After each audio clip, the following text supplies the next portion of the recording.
তাহা জানিতে সেই সকলকে তাহার নিকট আনিলেন। তাতে আদম সেই সজীব প্রাণীর নাম রাখিলেন।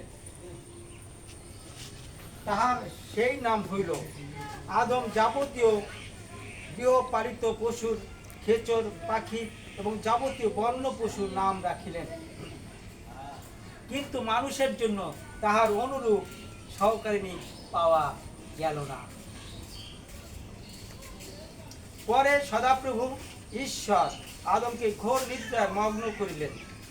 তিনি নিদ্রিত হইলেন, আর তিনি তাহার একখানি পাঞ্চর লইয়া মাংস দ্বারা সেই স্থান পরিপূর্ণ করিলেন। সদাপ্রভু ঈশ্বর আদম হইতে গৃহীত সেই প্রাঞ্জলে একজন স্ত্রী নির্মাণ করিলেন ও তাহাকে আদমের নিকট আনিলেন। তখন আদম কহিলেন, এইবার হয়েছে, ইনি আমার অস্থির অস্থি, মাংসের মাংস, ইহার নাম নারী হইবে। Amen amen. গৌরব করি। আমরা বাক্যের জন্য ধন্যবাদ দিই। জীবন্ত প্রভু, আর একটিবার তোমার কাছে নত হই। সুন্দর বাক্য দিয়েছ প্রভু, এই বাক্য নিকটত্ব বুঝতে আমাদের সাহায্য করো, সঙ্গে থাকো। দিয়েছে মুক্তিদাতা প্রভু যীশু খ্রিস্ট তোমার নাম। আমেন। খ্রিস্টেতে প্রিয়জন, আমরা এখানে দেখি যে আদমের সামনে সমস্ত পশু পাখি, সমস্ত সরীসৃপ আনা হলো। আর আদম কি করলো? সবার নামকরণ করেছিল, নামকরণ করলো, কিন্তু একটি জায়গায় শূন্যতা আমরা দেখতে পাই। তার অনুরূপ কাউকে পাওয়া গেল না যে সে তার নামকরণ করবে। হতাশা অবশ্যই ছিল, কারণ যখন আমার মতো করে কাউকে পাওয়া গেল না, সবাই জোড়ায় জোড়ায় রয়েছে, তারা জোড়ায় জোড়ায় চলছে, কিন্তু আদম একাকী, তার অনুরূপ কেউ নাই। হয়তো সে হতাশায় নিমজ্জিত ছিল।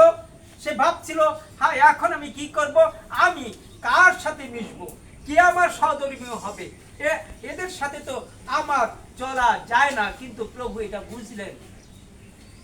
ঈশ্বর সদাপ্রভু, মর্ম অনুসন্ধানকারী পিতা, তিনি বুঝলেন অবশ্যই তার জন্য একজন সহধর্মিনী প্রয়োজন রয়েছে। আর আদমকে তিনি ঘোর নিদ্রায় নিদ্রিত করলেন। আর কি করলেন? ওখান থেকে অস্থির একটা মাংস নিয়ে নিলেন। অস্থির বাম পাজর থেকে, একটি হৃদয়ের কাছ থেকে, যেখানে হৃদয়ের সাথে সংযুক্ত রয়েছে, সেই হৃদয়ের কাছ থেকে একটি হাড় নিলেন। Amen amen. এবং তা দিয়ে তিনি একটি তার অনুরূপ কি নারী নির্মাণ করলেন। আর যখন আদম কি পাপিয়া না, এরকম অনেক খুঁজছো, হ্যাঁ পাওয়া যায় না, পাওয়া যায় না, পাওয়া যায় না, হাই হাই কোথায় যাই, কি করি না। আর যখন সেই ক্লান্ত সেই পাপিয়াকে খুঁজে পেয়েছে, তখন বলছে, এইবার হয়েছে প্রভু। Amen amen. হ্যাঁ, এইবার হয়েছে, এইবার হইয়াছে। ভালো লাগছে না? যখন খুঁজে পেয়েছে তার মনের মতন মানুষ, তখন সে বলেছে, ওহ তুমি কত সুন্দর, একটু তাকাও না, কত সুন্দর সাজুগুজু করে আছে। এইরকম হয়তো সুন্দর সে সাজিয়ে আদমের কাছে রেখে আনলো কাকে? হাওয়াকে। এরকম সুন্দর করে সাজিয়ে ঈশ্বরের মনের মতো করে হাওয়াকে নিয়ে আসলো। আর আদম দেখি বলো, এইবার হইয়াছে। ওহ কেমন লাগছে সেই সময় না? আমি ভাবি যে কিভাবে বলতে পারে, এইবার হয়েছে। একটি আবেগীয় কণ্ঠস্বর ফিরে আসলো এবং বলল, এ আমার অস্থির অস্থির মজ্জার মজ্জা, আমার অস্থির অস্থির মাংসের মাংস। তার মানে এর সাথে আমার রক্ত মাংসের সম্পর্ক, এবং এর নাম কি হবে? হবা, নারী। Amen amen amen. এর নাম নর থেকে কার উৎপত্তি? নারী। নারী। এই জন্য তারা সব সময় এক হয়ে জীবন যাপন করবে, হৃদয়ের কাছাকাছি থাকবে। যদি অনেকে বলে, যদি মাথা থেকে কোনো হার নেওয়া হইতো, তো স্ত্রীর স্থান হইতো মাথা। হয়তো পা থেকে নিতে পারতো, পা কিন্তু নেয় নাই, হাত থেকে নিতে পারতো, সবসময় কাজ করবে না, হৃদয়ের কাছ থেকে নিয়েছে যেন আত্মিক সম্পর্ক থাকতে পারে। ঠিক। এইটা প্রভুর পরিকল্পনা। আর সেই পরিকল্পনা আজকে যুগের পর যুগ সেই সৃষ্টির থেকে এখনো বাস্তবায়িত হয়ে যাচ্ছে। মানুষ তার আপন জনকে, যখন মানুষ সেই সাবালক হয়, সাবালিক হয়, তখন সে খুঁজে যে আমি কাকে পেতে পারি।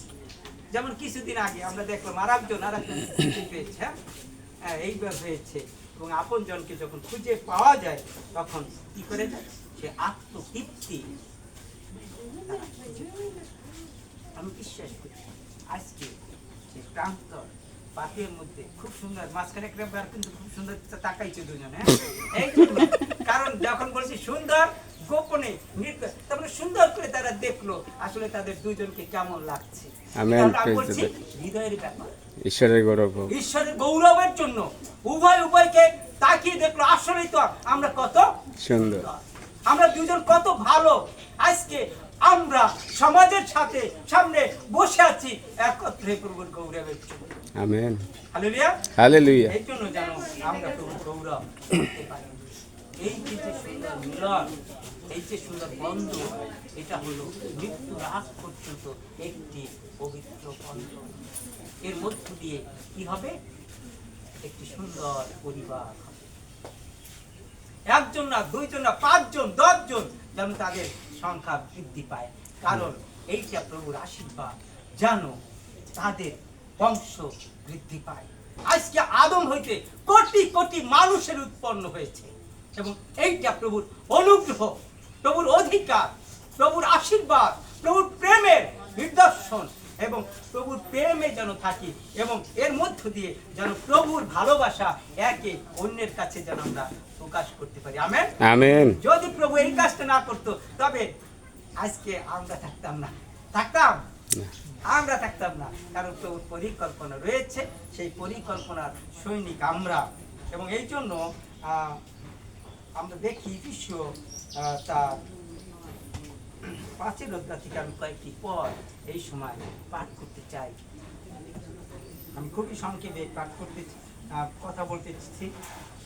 নারীগণ, তোমরা যেমন প্রভুর তেমনি নিজ নিজ স্বামীর বশীভূত হও, কেননা স্বামী স্ত্রীর মস্তক যেমন খ্রিস্ট মণ্ডলীর মস্তক, তিনি আবার দেহের ত্রাণকর্তা।